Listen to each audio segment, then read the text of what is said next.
শিশু রামিসা হত্যা মামলার চার্জশিট দাখিল, মিলেছে ধর্ষণের পর হত্যার প্রমাণ। 5 থেকে 7 দিনে বিচারের আশ্বাস স্বরাষ্ট্রমন্ত্রী।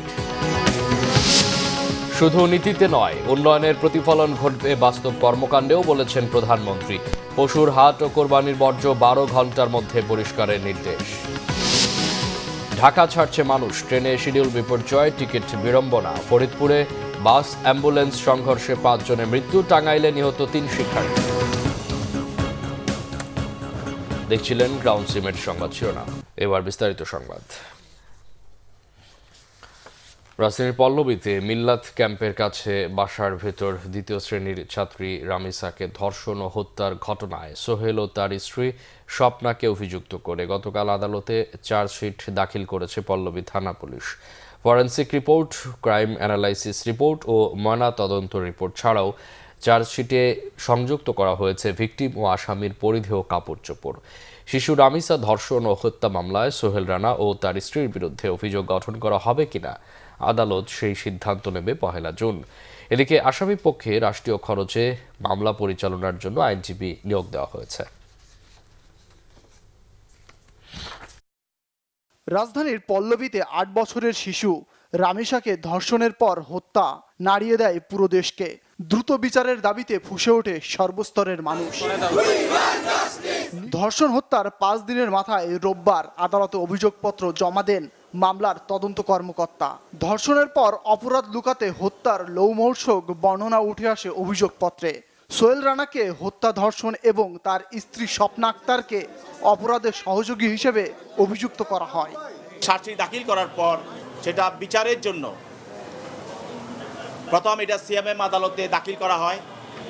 সেখানে সিএমএম আদালত থেকে আমাদের এখানে আইনের নিয়ম অনুসারে সেটা বিচারের জন্য বিচারিক আদালত, আপনারা ইতিপূর্বে জানেন যে এখানে শিশু সহিংসতা দমন ট্রাইব্যুনাল আছে। এই শিশুদের উপরে যে সহিংসতা বা দর্শন এবং তাদেরকে যে হত্যা করা হয় দর্শন করে, এগুলি বিচার করার জন্য এই আদালতে আজকেই প্রেরণ করা হয়। মামলার প্রধান অভিযুক্ত সোহেল রানা ও তার স্ত্রী স্বপ্না খাতুনকে আদালতে না তুলেই খাস কামরায় বসে ঢাকা মহানগর শিশু সহিংসতা দমন ট্রাইব্যুনালে বিচারক অভিযোগপত্র আমলে গ্রহণ করেন। পরে শিশু রামিসা ধর্ষণ ও হত্যা মামলায় রানা ও তার স্ত্রীর বিরুদ্ধে অভিযোগ গঠনের শুনানির জন্য আগামী 1 জুন দিন ধার্য করে আদালত। এ মামলায় রাষ্ট্রপক্ষের 17 জনকে সাক্ষী করা হয়েছে। শিশু সহিংসতা দমন ট্রাইব্যুনাল যেটা আছে, ওই ট্রাইব্যুনালের যে বিচারক মাসুদ সালেকিন, তিনি আজকে এই অভিযোগপত্র এবং চার্জশিট আমলে গ্রহণ করেন এবং আমল গ্রহণ করে আগামী 1/6/26 তারিখে মামলাটির অভিযোগ গঠনের জন্য দিন ধার্য করেন। সকাল 10টার দিকে রানার স্ত্রী আসামি স্বপ্না আর বেলা 11:15টার দিকে প্রধান আসামি সোহেল রানাকে আদালতে আনা হয়। তাদের রাখা হয় ঢাকা মহানগর দায়রা জজ কোর্টের হাজতখানায়। ফজলে রাব্বি, বাংলা ভিশন, ঢাকা। আগামী 5 থেকে 7 দিনের মধ্যে শিশু রামিসা ধর্ষণ ও হত্যার বিচার সম্পন্ন হবে বলে আশা করেছেন স্বরাষ্ট্রমন্ত্রী সালাউদ্দিন আহমদ। রবিবার সচিবালয়ে এক অনুষ্ঠানে সাংবাদিকদের প্রশ্নের জবাবে তিনি এই আশার কথা জানান। আইন মেনে সরকার শেখ হাসিনাকে ফেরত আনতে চায় বলেও জানান স্বরাষ্ট্রমন্ত্রী। জুয়া, অনলাইন জুয়া ও বেটিং বন্ধে কঠোর আইন করার কথাও জানান তিনি। রিপোর্ট রিশান নাসরুল্লাহর। সচিবালয়ে রবিবার মিট দ্য প্রেসের আয়োজন করে Bangladesh secretariat reporters forum BSRF। এতে অংশ নেন স্বরাষ্ট্রমন্ত্রী সালাউদ্দিন আহমদ। অবশ্যই আপনাদের দাবি দেওয়া সবকিছুই। তিনি বলেন, রিকনসিলিয়েশন কমিশন গঠনের বিষয়টি দলের 31 দফায় রয়েছে। সরকার সেটি ভবিষ্যতে বাস্তবায়ন করতে পারে। শিশু রামিসা হত্যাকাণ্ড প্রসঙ্গে সাংবাদিকদের প্রশ্নের জবাবে মন্ত্রী জানান, অপরাধীর সর্বোচ্চ শাস্তি নিশ্চিত করতে যা যা প্রয়োজন তা করবে সরকার। চার্জশিট প্রণয়নের কাজটা কালকে রাতের মধ্যে সমাপ্ত হয়েছে। আজকে দিনে আদালতে সেটা সুপর্দ করা হবে, হয়তো ইতিমধ্যে হয়ে গেছে এবং আদালত এর মধ্যে ছুটিতে যাবে, আপনারা অনেকে জানেন। কিন্তু এই বিশেষ আদালতটা ছুটি মাননীয় চিফ জাস্টিস বাতিল করার চিন্তা করছেন। এখনো হয়েছে কিনা আমি জানি না, এটা আইন মন্ত্রণালয় ডিল করছে। আমরা একজন স্পেশাল পিপি নিয়োগ করেছি শুধুমাত্র এই মামলাটার ডিল করার জন্য। সব কিছু বিবেচনায় আমরা আশা করছি যে আজকের মধ্যে তো চার্জশিট প্রদান করা হবেই এবং খুব সম্ভবত 5 থেকে 7 দিনের ভিতরে এই বিচার কার্য সমাপ্ত হবে। এর চাইতে বেশি কিছু করার আমাদের পক্ষে এই মুহূর্তে আর বোধহয় সম্ভব না। মাদক, জুয়া, অনলাইন জুয়া ও বেটিং বন্ধে সরকার কঠোর আইন করছে বলেও জানান স্বরাষ্ট্রমন্ত্রী। কথা বলেন ভারতে অবস্থানরত শেখ হাসিনাকে ফেরত আনার প্রসঙ্গেও। আমরা পররাষ্ট্র মন্ত্রণালয়ের মাধ্যমে ভারত সরকারের কাছে তার এক্সট্রাডিশনের জন্য আমরা পত্র পাঠিয়েছি অনেক আগে, রিপিটেডলি, এবং আমরা এখনও চাই আইনানুগ প্রক্রিয়ায় তিনি এক্সট্রাডিশন চুক্তি in between extradition treaty in between two কান্ট্রিজে এই বিধান মতে ভারত সরকার তাকে ফেরত পাঠাবেন। আমরা তো চাই তাকে তিনি বিচারের মুখোমুখি হন। পাসপোর্টে এক্সেপ্ট ইসরায়েল বিষয়টি যুক্তের পাশাপাশি আরও কিছু পরিবর্তন আনার কথাও জানান স্বরাষ্ট্রমন্ত্রী সালাউদ্দিন আহমদ। রিশাদ নাসরুল্লাহ, বাংলা ভিশন, ঢাকা। জাতীয় সংসদে সৌরশক্তি উদ্বোধনের মধ্য দিয়ে বাংলাদেশ পরিচ্ছন্ন জ্বালানি, সবুজ অর্থনীতি ও আত্মনির্ভরশীল শক্তি ব্যবস্থার পথে দৃঢ়ভাবে এগিয়ে যাচ্ছে বলে মন্তব্য করেছেন প্রধানমন্ত্রী তারেক রহমান। রবিবার জাতীয় সংসদের ছাদে সৌরশক্তি উদ্বোধনের পর এই মন্তব্য করেন তিনি। প্রধানমন্ত্রীর অনুরোধে এই নবায়নযোগ্য সৌরবিদ্যুৎ অন গ্রিড রুফটপ উদ্বোধন করেন স্পিকার অবসরপ্রাপ্ত মেজর হাফিজউদ্দিন আহমেদ বীর বিক্রম। প্রধানমন্ত্রী আরও বলেন, গণতন্ত্রের প্রতীক সংসদে এই কার্যক্রম প্রমাণ করে নেতৃত্ব কেবল নীতিতে নয়, কর্মকাণ্ডে প্রতিফলিত হয়। জলবায়ুর কষাঘাতে জর্জরিত বাংলাদেশ, তাই পরিবেশ বান্ধব জ্বালানির বিকল্প নেই বলেও মন্তব্য করেন তিনি। এ সময় নাগরিকদের এর সাথে সম্পৃক্ত হওয়ার আহ্বান জানান প্রধানমন্ত্রী। পরে সংসদে নবায়নযোগ্য জ্বালানি ব্যবস্থাপনা নিয়ে বৈঠক শেষে চিফ হুইপ নুরুল ইসলাম মনি জানান, বিদ্যুতে স্বাবলম্বী হতে নবায়নযোগ্য জ্বালানির দিকে ঝুঁকছে সরকার। এরই পদক্ষেপ হিসেবে সংসদ ভবনে সোলার প্যানেল স্থাপন করা হয়েছে। অর্জন করতে চেষ্টা করছে, আমাদের অর্থনীতি সম্প্রসারিত হচ্ছে, শিল্পায়ন বাড়ছে, বিদ্যুতের চাহিদা দ্রুত গতিতে বৃদ্ধি পাচ্ছে। কিন্তু একই সঙ্গে আমাদের অবশ্যই স্বীকার করতে হবে, জলবায়ু পরিবর্তনের অভিঘাতে বাংলাদেশ বিশ্বের অন্যতম একটি ঝুঁকিপূর্ণ দেশ। সমুদ্র পৃষ্ঠের উচ্চতা বৃদ্ধি, অনিয়মিত বর্ষণ, ঘূর্ণিঝড় এবং নদী ভাঙন এসব আমাদের প্রতিদিনের বাস্তবতা, এবং সে কারণেই টেকসই জ্বালানির পথে অগ্রসর হওয়া এখন আর শুধু পরিবেশগত দায়বদ্ধতা নয়, বরং এটি আমাদের অর্থনীতি এবং জাতীয় নিরাপত্তার অপরিহার্য একটি অংশ।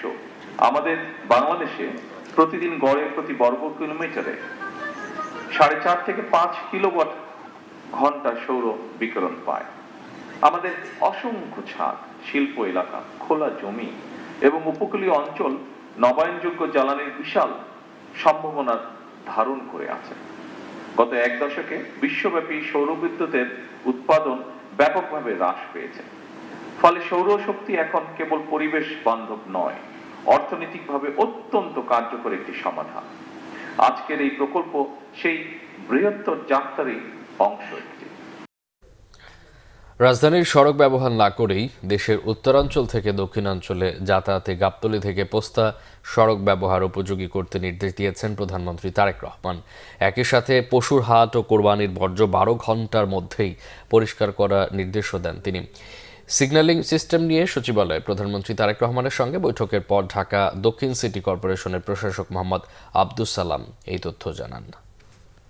গাবতলী থেকে পোস্তা পর্যন্ত এই রাস্তাটাও মাননীয় প্রধানমন্ত্রী ইন্টারেস্ট শো করেছেন, উনি দেখবেন ঈদের পরে, এবং এই রাস্তা এটা আমরা অলরেডি কাজ হচ্ছে।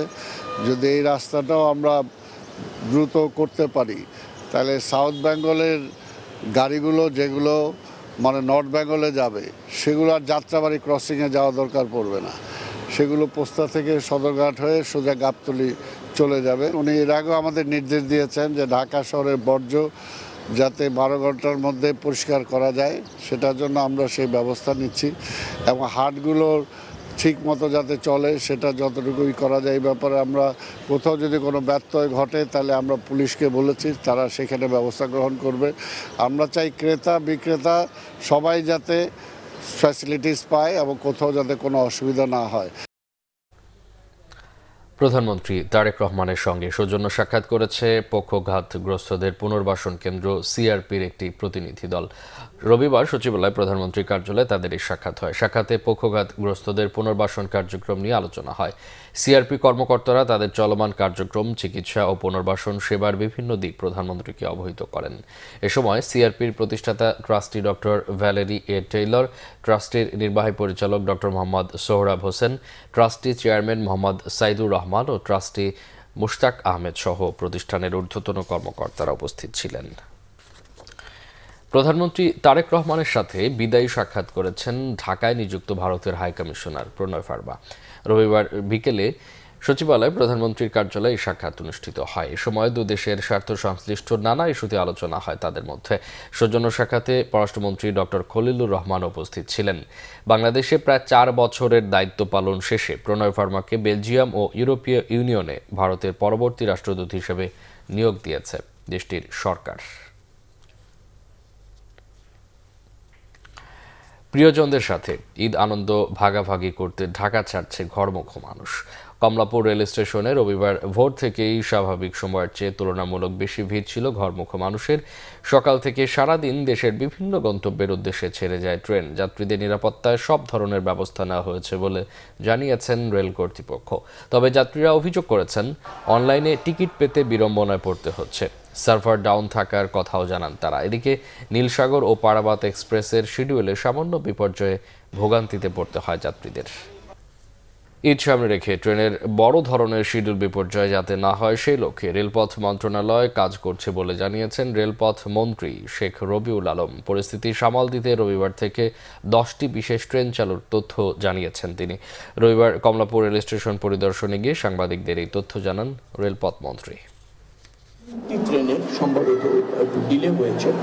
একটা হলো আসতে দেরি করেছে, সেটা হুইল স্লিপ করেছিল। যে হারে আমাদের চাহিদা সে হারে আমরা ট্রেনের সংখ্যা, ট্রেনের লাইনের সংখ্যা অথবা লোকোমোটিভ, কোচ এগুলি আমরা প্রতিষ্ঠিত করতে পারিনি, এটা সত্য।